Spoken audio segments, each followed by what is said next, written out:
একটাই প্রতিজ্ঞা, বঙ্গবন্ধুর খুনিদের আমরা এনে তাদের বিচারের রায়ে আমরা প্রতিষ্ঠিত। শেখ হাসিনা সরকার পতনের পর বাংলাদেশ ইস্যুতে কিছুটা বিপাকে রয়েছে ভারত। এর মধ্যে মার্কিন প্রেসিডেন্ট জো বাইডেনের সঙ্গে ডক্টর ইউনূসের বৈঠক দেশটির জন্য নতুন চিন্তার কারণ হয়ে দাঁড়িয়েছে। এদিকে নিউ ইয়র্কে ডক্টর ইউনূস ও জো বাইডেনের মধ্যে যে উষ্ণতা দেখা গেছে তা ভারতের জন্য উদ্বেগের কারণ হতে পারে। সব মিলিয়ে ঠিক কোন দিকে যাচ্ছে ভারত বাংলাদেশের সম্পর্ক? আসসালামু আলাইকুম দর্শক, আপনারা সবাই কেমন আছেন? আমি আশা করছি আলহামদুলিল্লাহ আপনারা সবাই ভালো আছেন। দর্শক, আপনারা জানেন যে সাবেক প্রধানমন্ত্রী শেখ হাসিনা দেশ থেকে পালিয়ে যাওয়ার পর থেকে বাংলাদেশের সাথে ভারতের সম্পর্ক অনেক ফাটল ধরেছে। এরপর জাতিসংঘ সফরে আমেরিকার প্রেসিডেন্ট জো বাইডেনের সাথে গভীর সম্পর্ক দেখে সবাই বলছে এতদিন শেখ হাসিনা যা করতে পারেনি এখন ডক্টর ইউনূস তা করে দেখাবে। অন্যদিকে শেখ হাসিনা দেশ ছেড়ে পালিয়ে যাওয়ার পর রিমান্ডে এমপি, মন্ত্রী ও নেতাকর্মীদের মুখ থেকে একের পর এক হাসিনার বিরুদ্ধে চাঞ্চল্যকর তথ্য বেরিয়ে আসছে। তো দর্শক, সব মিলিয়ে চলুন এবারে আমরা দেখে আসি সম্পূর্ণ বিস্তারিত। শেখ হাসিনা সরকার পতনের পর বাংলাদেশ ইস্যুতে কিছুটা বিপাকে রয়েছে ভারত। নিজেদের নিরাপত্তার পাশাপাশি নানা কূটনৈতিক চাপেও রয়েছে মোদী সরকার। এর মধ্যে মার্কিন প্রেসিডেন্ট জো বাইডেনের সঙ্গে ডক্টর ইউনূসের বৈঠক দেশটির জন্য নতুন চিন্তার কারণ হয়ে দাঁড়িয়েছে। তবে ভারতও ছাড় দিতে নারাজ। যে কোনো চাপ মোকাবেলায় নতুন পরিকল্পনা সাজাচ্ছে মোদী সরকার। সব মিলিয়ে ঠিক কোন দিকে যাচ্ছে ভারত বাংলাদেশের সম্পর্ক জানাচ্ছেন সহকর্মী শাহাদাত রিফাত। অন্তর্বর্তী সরকারের প্রধান উপদেষ্টা হিসেবে দায়িত্ব গ্রহণের মাত্র ১.৫ মাসের মাথায় প্রথমবারের মতো জাতিসংঘের সাধারণ অধিবেশনে অংশ নিয়েছেন ডক্টর মুহাম্মদ ইউনূস, যার ফাঁকে মার্কিন প্রেসিডেন্ট জো বাইডেনের সঙ্গে বৈঠকও করেছেন বাংলাদেশের এই সরকার প্রধান। যা নিয়ে বিভিন্ন মহলে চলছে নানা আলোচনা। যুক্তরাষ্ট্র বলছে বাংলাদেশকে পুনর্গঠনে আরও প্রচেষ্টা চালাতে হবে, তারা সবসময় বাংলাদেশের পাশে থাকবে। জো বাইডেনের কার্যালয় থেকে প্রকাশিত এক প্রেস নোটেও বিশেষভাবে তুলে ধরা হয়েছে দুই নেতার মধ্যে সম্পর্কের উষ্ণতার বিষয়টি। এদিকে নিউ ইয়র্কে ডক্টর ইউনূস ও জো বাইডেনের মধ্যে যে উষ্ণতা দেখা গেছে তা ভারতের জন্য উদ্বেগের কারণ হতে পারে। আন্তর্জাতিক কূটনৈতিক মহলে আলোচনা চলছে, যুক্তরাষ্ট্র যদি মোদী সরকারের পাশে না থাকে বহির্বিশ্ব চাপে থাকবে বাংলাদেশের এই প্রতিবেশী রাষ্ট্র। মূলত শেখ হাসিনা সরকার পতনের পর ভারত বাংলাদেশের সম্পর্ক কিছুটা অস্থিতিশীল হয়ে পড়েছে। সেভেন সিস্টার্স ফেনীর বন্যা পরিস্থিতি ও ইলিশ কাণ্ড সহ বেশ কিছু ইস্যুতে যা অনেকটা স্পষ্ট। মার্কিন পররাষ্ট্র মন্ত্রণালয়ের সূত্রের বরাত দিয়ে আন্তর্জাতিক গণমাধ্যমগুলো জানায়, বাংলাদেশের চলমান পরিস্থিতি নিয়ে ভারত ও এশিয়ার অন্যান্য দেশের সঙ্গে যোগাযোগ করছে যুক্তরাষ্ট্র।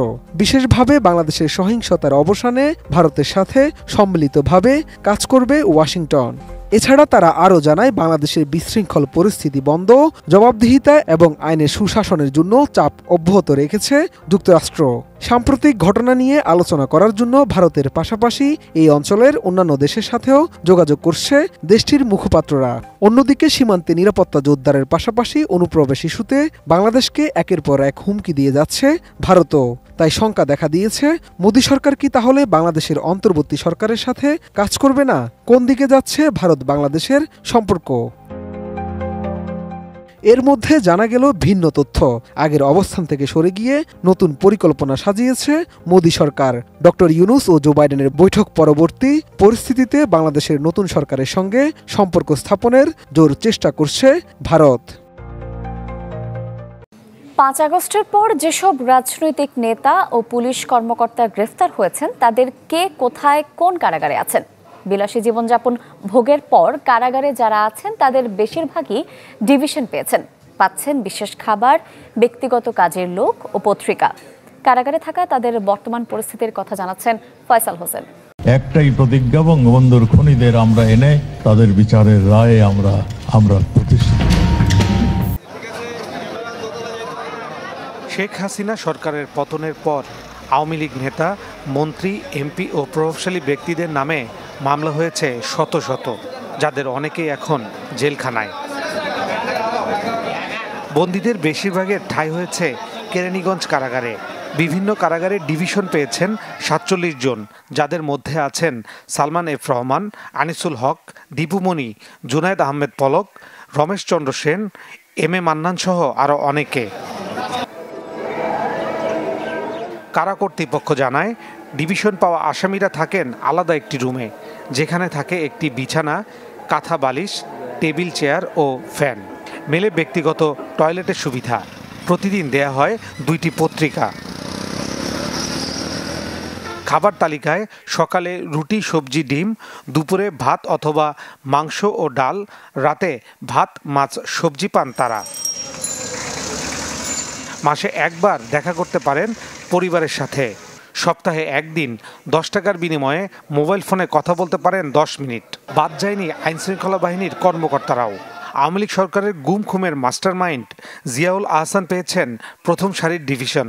এই তালিকায় আছেন সাবেক আইজিপি শহীদুল হক, আবদুল্লাহ আল মামুন, সাবেক ডিএমপি কমিশনার আসাদুজ্জামান মিয়া, এডিসি কাফি ও একসময়ের প্রভাবশালী র্যাব কর্মকর্তা সোহাইল। বিচারপতি শামসুদ্দিন চৌধুরী মানিকও পেয়েছেন ডিভিশন। মন্ত্রী না হয়েও অনেকের মিলেছে এই সুবিধা। আমরা আমাদের পক্ষ থেকে আমাদের কঠোর ব্যবস্থা নিয়ে থাকি, যেমন প্রধান ফটকে আপনার হলো সার্চিং ডিভাইস রয়েছে। এরপরেও হয়তো দুই একজন গোপনে কোনোভাবে হয়তো কারাভ্যন্তরে এগুলো ব্যবহারের অবৈধভাবে ব্যবহারের চেষ্টা করে। তো আমাদের সর্বদাই আমরা এই ব্যাপারে সজাগ থাকি। সাধারণত অন্যান্য বন্দীদের মতো 3 বেলা খাবার পায়, থাকার জন্য একটা বিছানা পায়, চেয়ার টেবিল পায়, 2টো পত্রিকা পায়। আর খাবারটা অন্যান্য বন্দীরা যে পরিমাণে খাবার পায় ঠিক একই পরিমাণে খাবার পায়, শুধু মাছ মাংস এই জিনিসটা হলো 2 বেলা হয়। এছাড়া তাদের দেখভাল করেন একজন কারাকর্মী। সার্বক্ষণিক নজরদারি ছাড়াও প্রতিটি রুমের দায়িত্বে থাকেন কারারক্ষী। হাসিনা সরকারের অন্যতম হাতিয়ার সাবেক স্বরাষ্ট্রমন্ত্রী আসাদুজ্জামান খান কামালের খোঁজ মিলেছে। ছবিতে দেখা যায় কলকাতায় একটি ইকো পার্কে আড্ডা দিচ্ছেন। এ সময় আওয়ামী লীগের আরও কয়েকজন শীর্ষ নেতাকেও দেখা গেছে।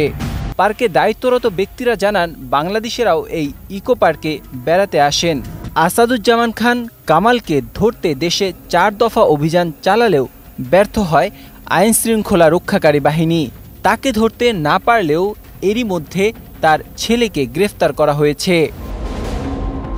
দর্শক, এতক্ষণ আপনারা দেখছিলেন এই মুহূর্তে আমাদের হাতে থাকা আজকের সবচাইতে আলোচিত, সমালোচিত সর্বশেষ কিছু আপডেট সংবাদ।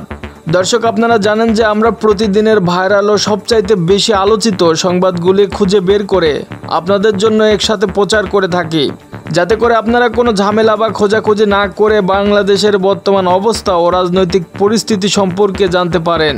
তাই আপনিও যদি কোনো খোঁজাখুঁজির ঝামেলা না করতে চান ও প্রতিদিনের আলোচিত, সমালোচিত, ভাইরাল সব আপডেট সংবাদ একসাথে সবার আগে দেখতে চান, তাহলে আমাদের এই চ্যানেলটি সাবস্ক্রাইব করে আমাদের পাশেই থাকবেন। দর্শক, এতক্ষণ আমাদের সাথে থাকার জন্য ধন্যবাদ। দেখা হবে আবারও আপনাদের সাথে পরবর্তী ভিডিওতে ইনশাআল্লাহ। সেই সাথে ভালো থাকবেন, সুস্থ থাকবেন। আল্লাহ হাফেজ।